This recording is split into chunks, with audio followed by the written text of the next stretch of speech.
Hey guys. Hey.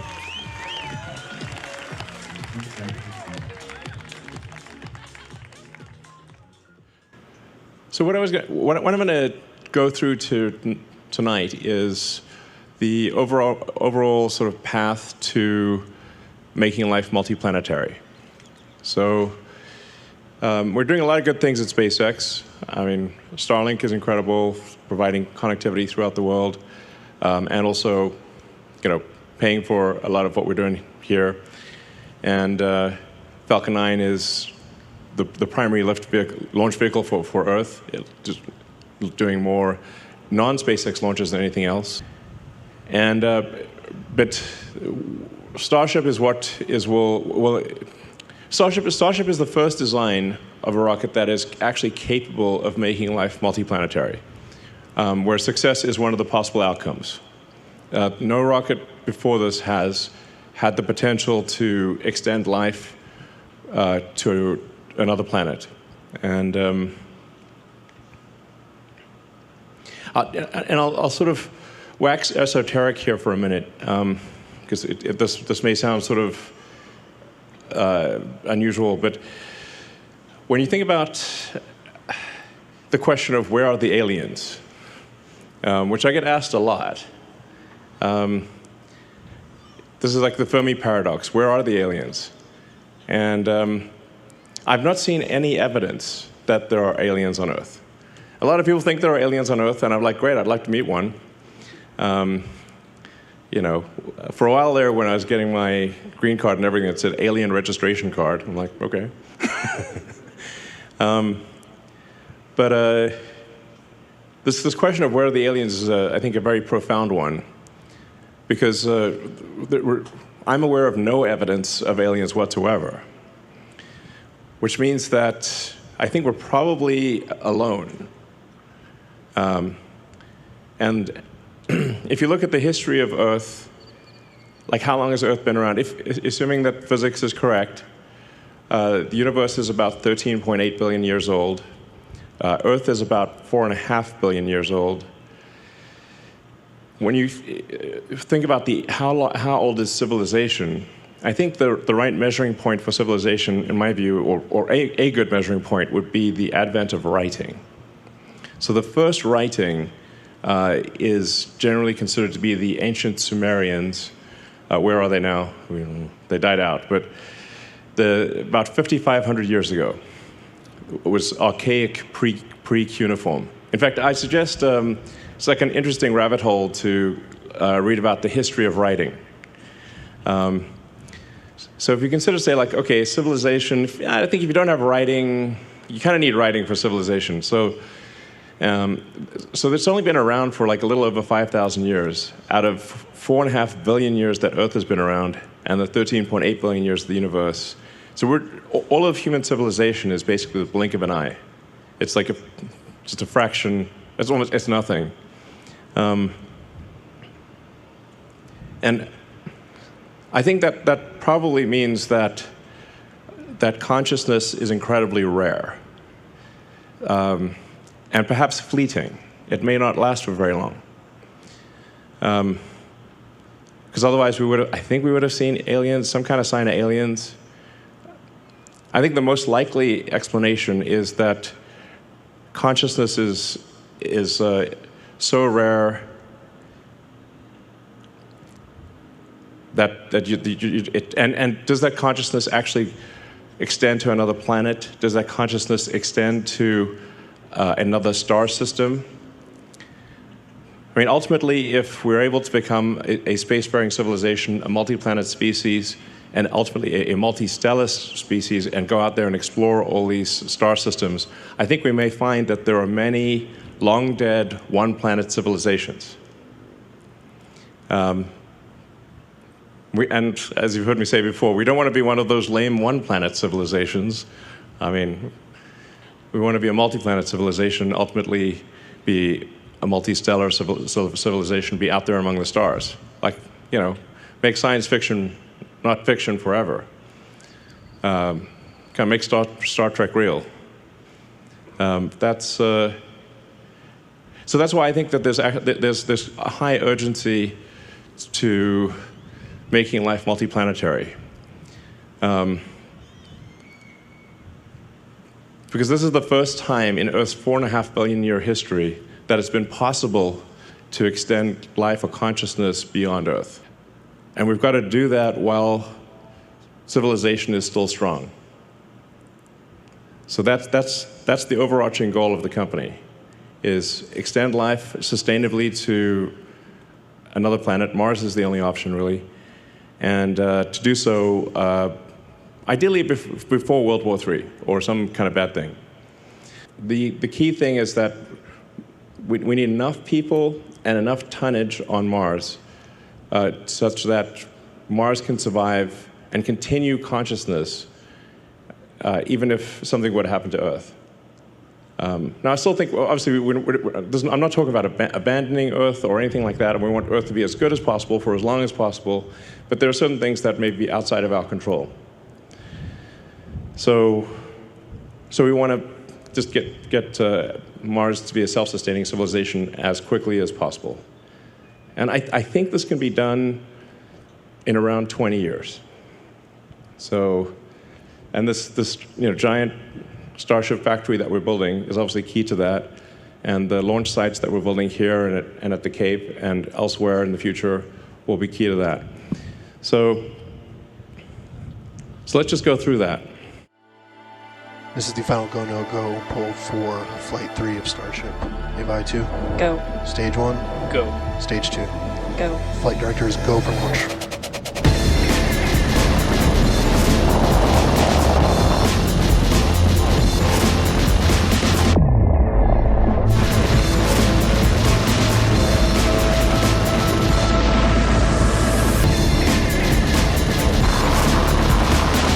We have liftoff.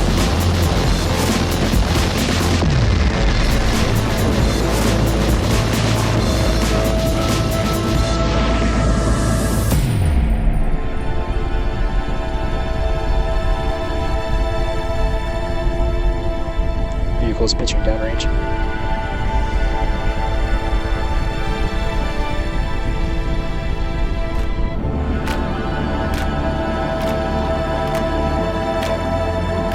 Next cue.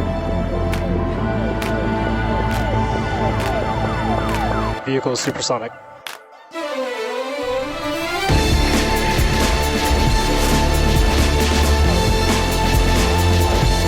Stage separation.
And congratulations, guys, you did that. That's insane. I mean, it looks like CGI. I mean, it's hard to believe that is unfiltered video. That's just the actual what the camera saw. No filters, no nothing. That's actually what the camera saw, which is insane. So, you're doing incredible work that I think almost no one thought would actually happen. So it's wild that this strange spot, we're basically on a sand spit by the Rio Grande, near the beach. And that is actually the gateway to Mars. Has to be like, if this was a movie, you'd be like, no way. Come on. Too implausible, but it's real. And it's due to you guys. Congratulations.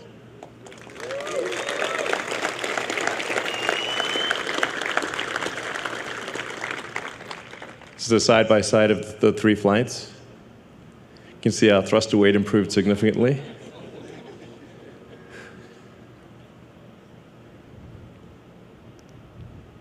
So we've made tremendous progress from Flight 1 to Flight 2 to Flight 3. And we got Flight 4 coming up in about a month or so. And with Flight 4, we should, if we get, if fate smiles upon us, we'll get through the high heating regime and smash into the ocean at a controlled spot. And then hopefully be able to also do this with the booster, land on essentially a virtual tower. If the landing on the virtual tower with the booster works, then we will actually try with Flight 5 to come back and land on the tower. Yeah.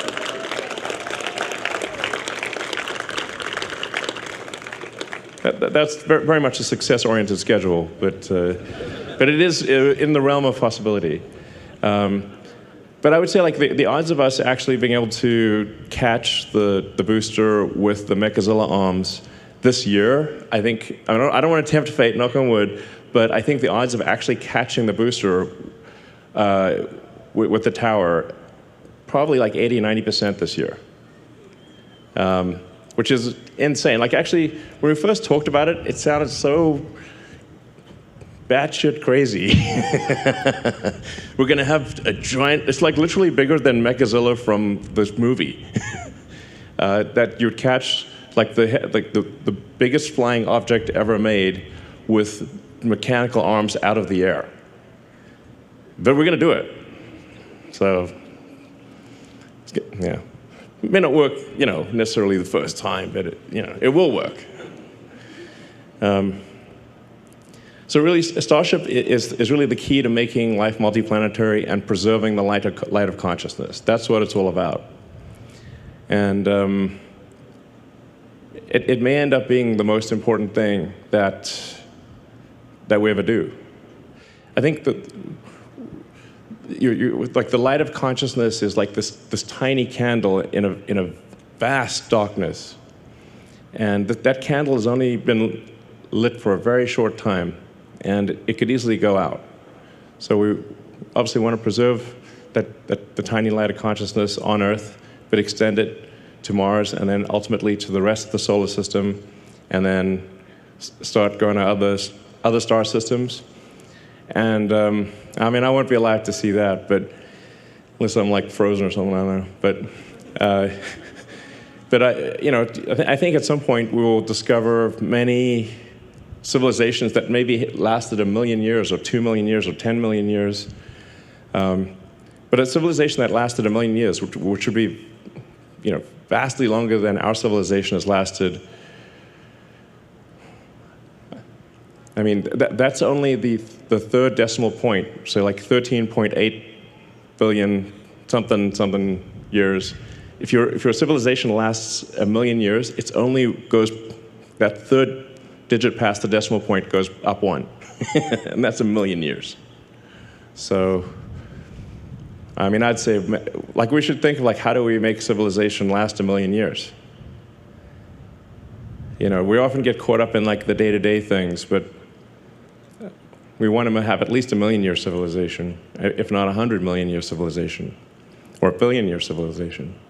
So, absolutely crucial to that goal is becoming a multi-planet species. People often ask why Mars. Well, there's not a lot of options, frankly. So, if Venus is a superheated, high-pressure acid bath. So, not what you don't want to go to Venus. And then the Moon is close, but it doesn't have an atmosphere. The gravity is only 1/6 that of Earth, and it's missing a lot of key resources. So also the insulating value of the moon relative to Mars is much less. So if there's something that takes out Earth, like let's say there's a World War III, global thermonuclear warfare, they'll probably throw a few nukes at the moon. So, whereas it's way harder to shoot Mars with nuclear, and Mars would see it coming and probably have some time to stop the inbound missiles. So the value of Mars, the difficult or the distance and time required to get to Mars actually has an insulating benefit for the continuation of consciousness, even if there's something terrible happens on Earth. And then once we go beyond Mars, there's some asteroids like Ceres, some of the moons of Jupiter. Starship would ultimately be capable of reaching anywhere in the solar system. And then we'll need something. A new level of technology to go to other star systems. But if we can't at least get to Mars, then other star systems are hopeless. I mean, it's a fixer-upper of a planet. Okay, it needs some work, but it is. It's really the only option for becoming multiplanetary. And long term, we can warm up Mars, and we can. We can densify the atmosphere, and there'd be a liquid ocean on about 40% of the surface. So we could make it an Earth-like planet long term. So let's see.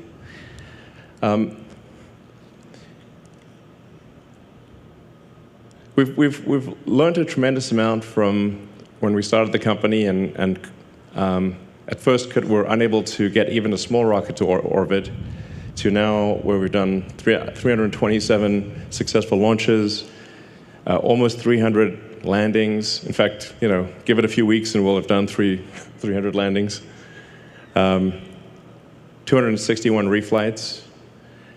So, many times I was told that reusability was impossible, and even if you did it, there would be no point because nobody would want to fly rockets that much. But now we routinely fly and land the booster, and we recover the fairing.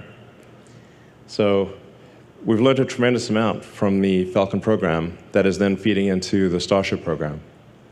And Falcon and Starlink are what obviously keep the company going. So I'd just like to give a hand to the Falcon team for the incredible work that they're doing.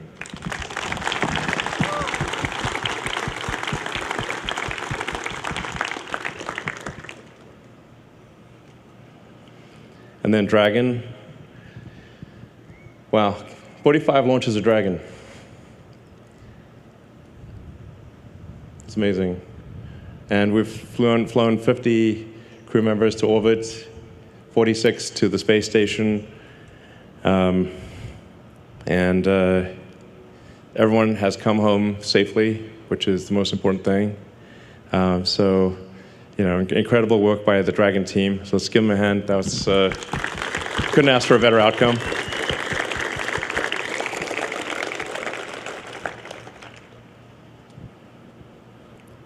And Starlink, actually, if you look at the sort of the plot of all the satellites going around Earth,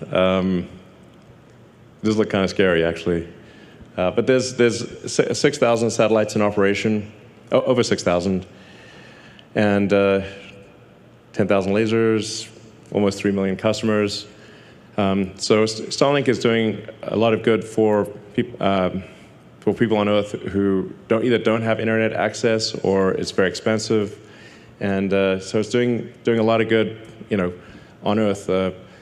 Because when I say we want to be a multi-planet species, we obviously want Earth to be as good as possible, and Mars to be great. So Starlink is doing a tremendous amount of that, and we're learning a lot by having this big fleet. Starlink will also be very important for high bandwidth communication to and on Mars. So from a tiny rocket to Falcon 9, which is a much bigger rocket, many iterations of Falcon 9, and then Falcon Heavy, and then Starship. And Starship will get bigger, obviously. This year, if things go according to plan, SpaceX will do probably 90% of all Earth mass to orbit. And then China will do about 6%, and the rest of the world will do about 4%, which is pretty wild. And then once Starship is flying, we'll be doing over 99% of all Earth mass to orbit, which you kind of have to do in order to build a city on Mars. And I should say we'll also build a lunar base as well, so it might as well along the way. So you can see that actually Falcon 1 was really, half a ton to orbit. So I think we slight error on the slide there.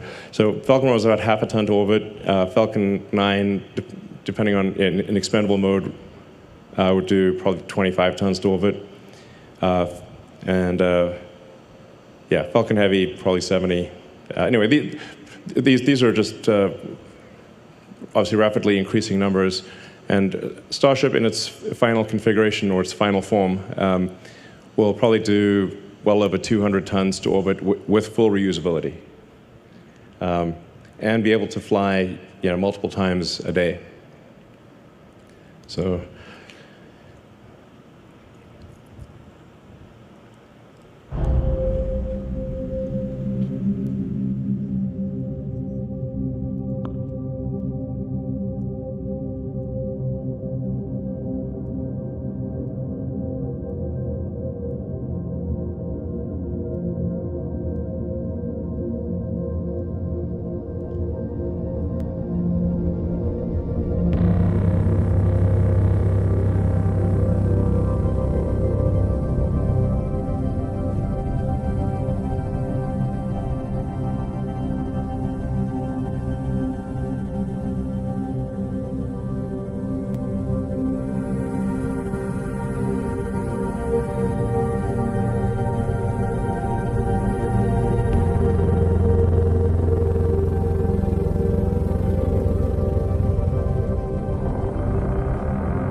I'm pretty confident we will achieve that this year.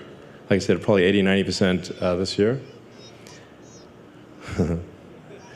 And then there's recovering and reusing the ship.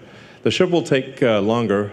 So the ship, I think we will want to have at least 2 consecutive successes of a given design that land at a specific point in the ocean or smash into a specific point of the ocean before we try to bring it back to the launch site, because we do not want to rain debris over Mexico or the US. So my guess is probably next year is when we will be able to reuse Starship, but I think it's highly likely that this year we will bring Starship to, or the ship side of it, to a controlled point in the ocean.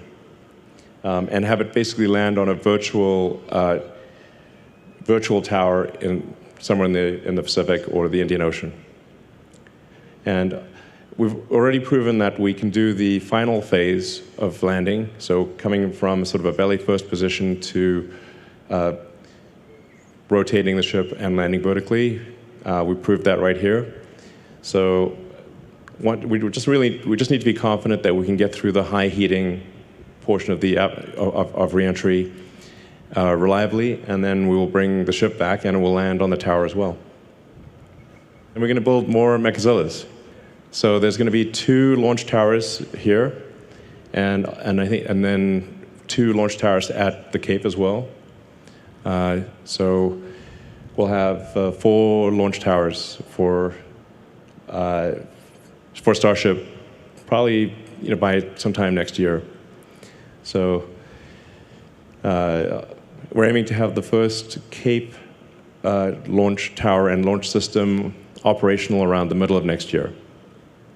And that'll be important for launch azimuths that are sort of fly overland.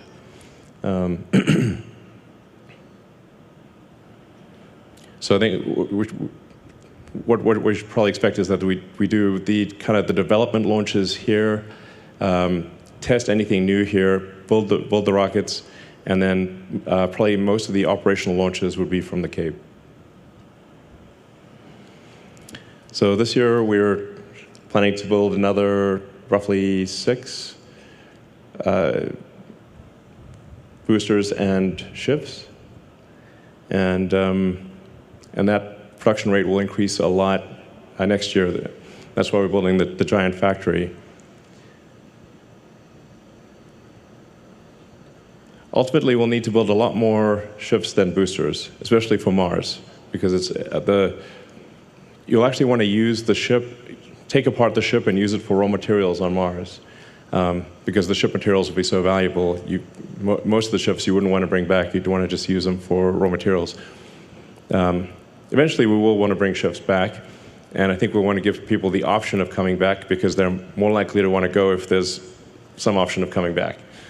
But I think most of the people that go to Mars will probably never come back to Earth. So, and we'll need to ramp production to pretty high numbers. Like, I think ultimately probably a ship every, but multiple ships per day, basically. And then next year, we're aiming to demonstrate ship-to-ship propellant transfer. It's hard to make this not look a little bit naughty, because it's 2 ships connecting and doing a fluid transfer.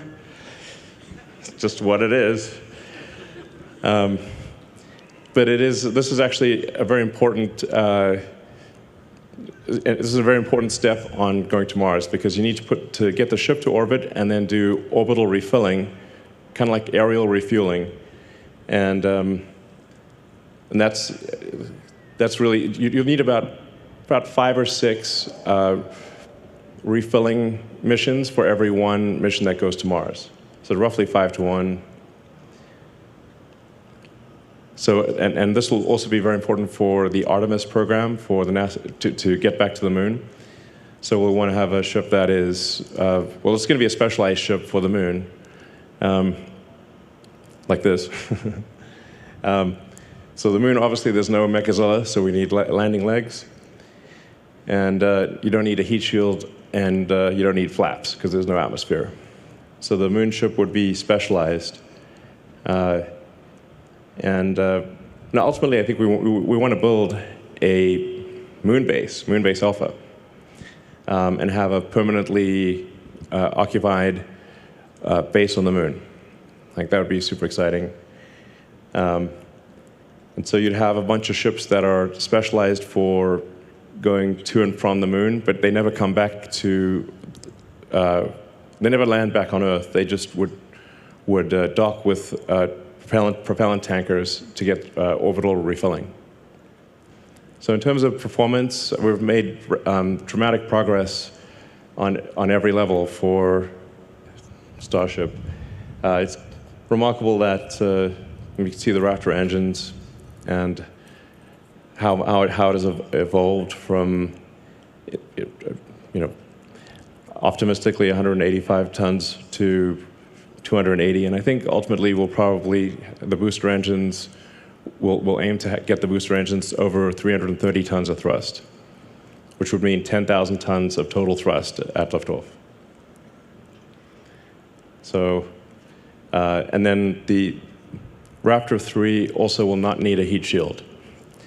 So Raptor 3 looks very simple, and it is actually simplified in a lot of ways. But a lot of the complexity is hidden because we have integral cooling channels in many parts of the engine that don't exist in Raptor 2. So in order to not have a heat shield, it has to be very resilient. But that is actually what Raptor 3 would look like. Raptor 3 looks like it's missing a bunch of parts. But actually, those parts have either been deleted or they've been integrated into the system, and like I said, with integral cooling channels. And where you need secondary plumbing, the secondary plumbing has also been integrated into the pump and into the chamber jacket, and yeah, so it's much simpler. Well, it's yeah, it's actually extremely difficult to build Raptor 3, but it will be easy to integrate and will have higher performance and lower total mass, and be more reliable. So.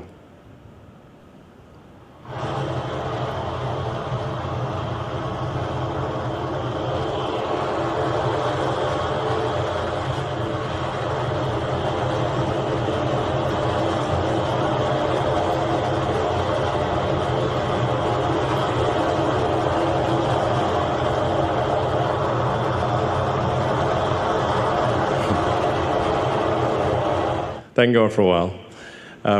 So I find it interesting to look at if you look at the flame tail on Starship and how long it is. It's a very long flame tail, which is due to the fact that the chamber pressure, well, it's just outputting a lot more gas at a higher velocity.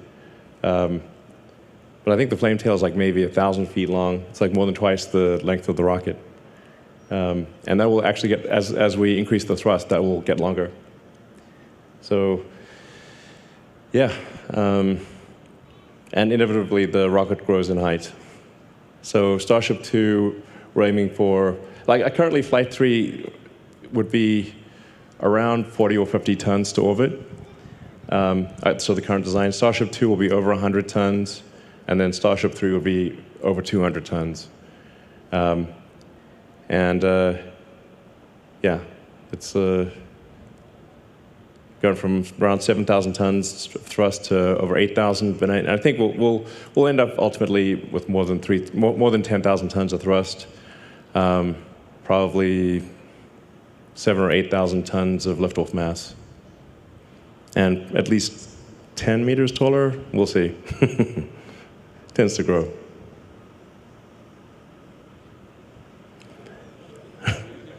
Yeah, exactly.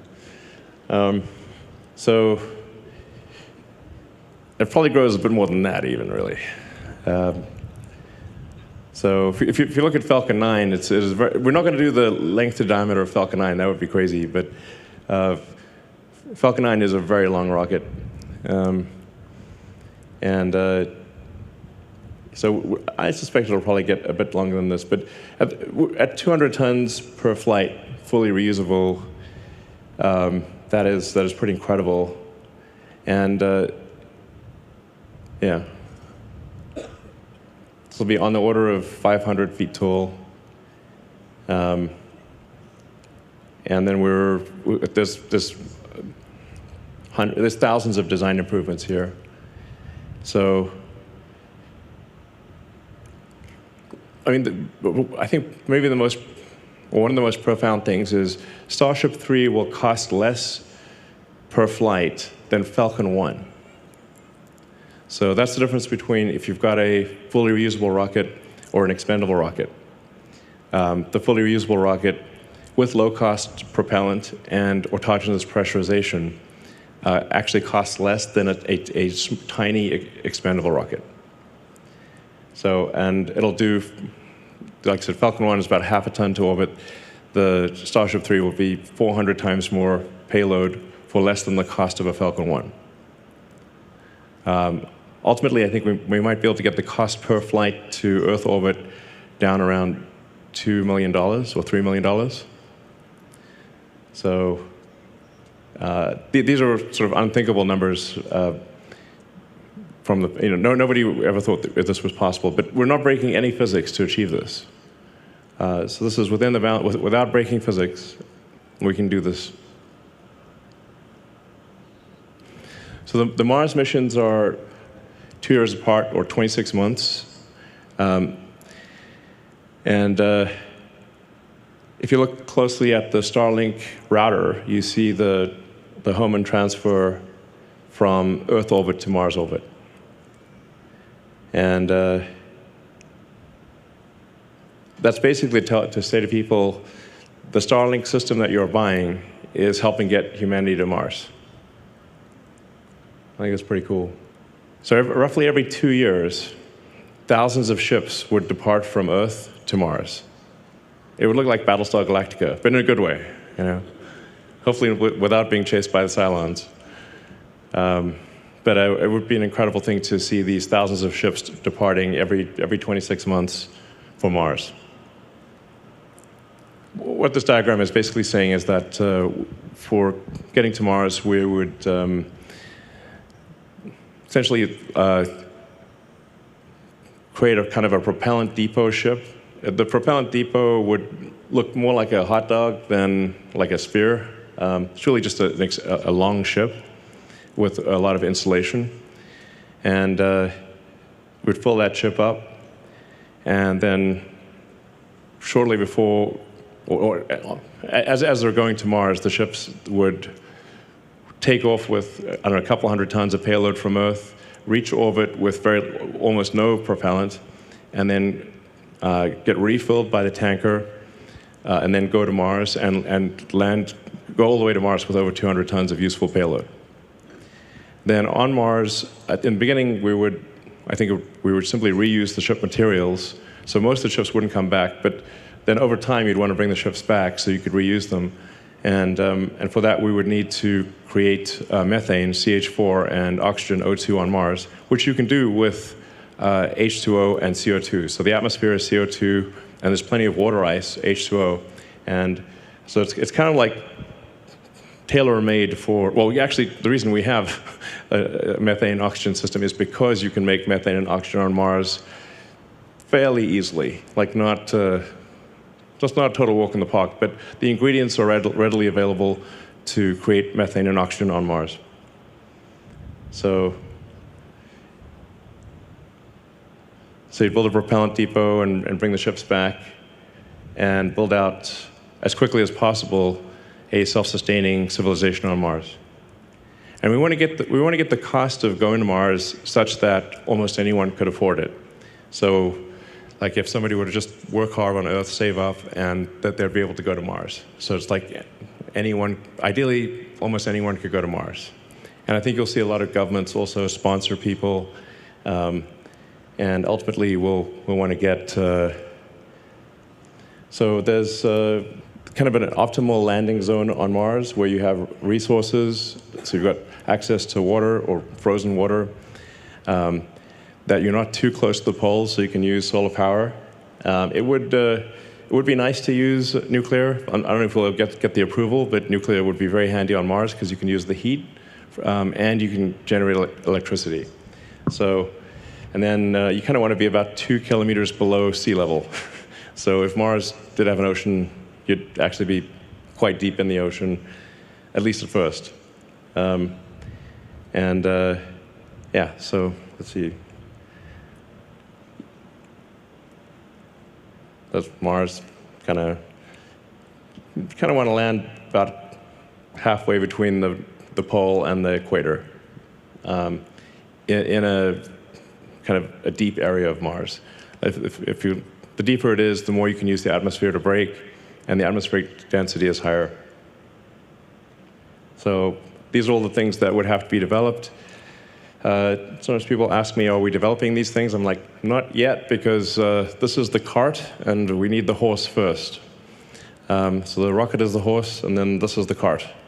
But ultimately, we'll need all these things, lots of power generation, mining in general, ice mining, propellant production, long-duration life support, a lot of construction, and then global communication.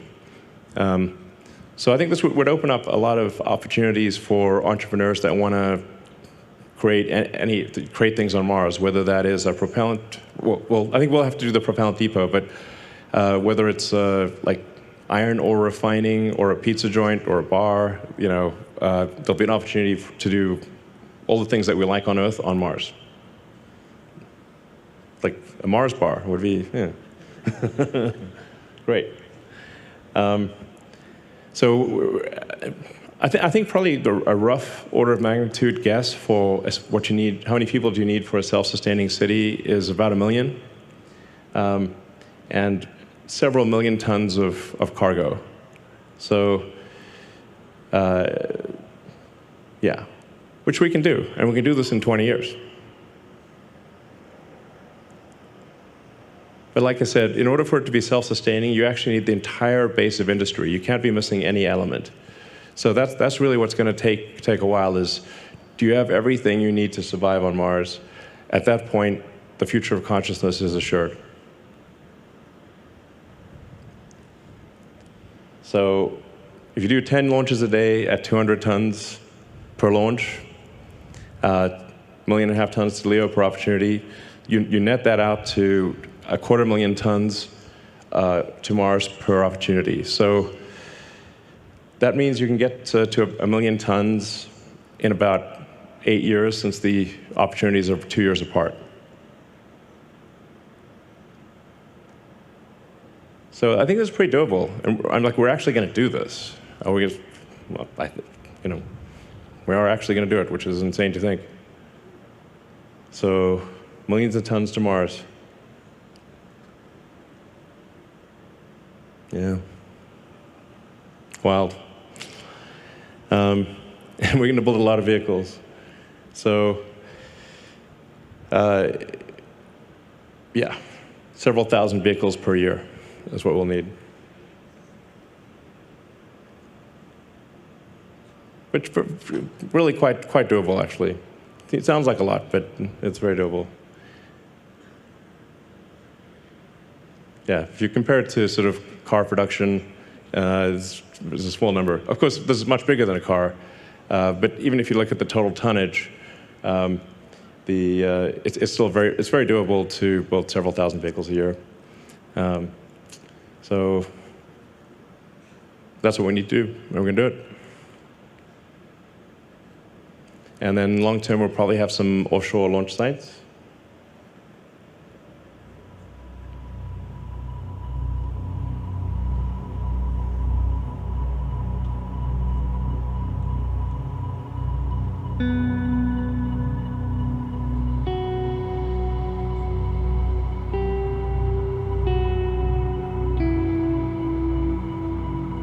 You can just imagine all of these starships waiting in orbit for the planets to align, and then this gigantic starfleet taking off from Mars.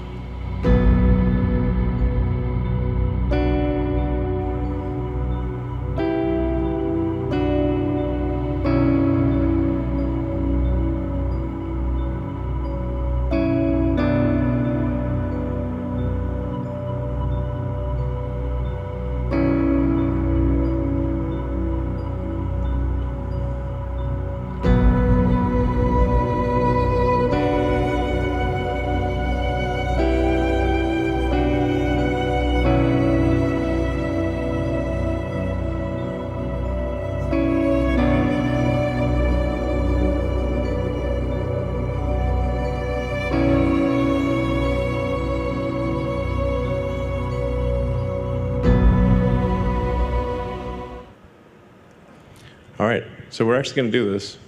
And when you think about where this started out, this was literally just like a sandbar where we're standing right now. And now look at what we've done here. And we've gotten 3 flights off of Starship, and we've got a fourth one coming up. And we're building a gigantic factory that will be able to output a massive number of ships. So it's surreal, but it's real. So we're actually going to do this. We're going to take humanity to Mars. And I'm confident you can do it. So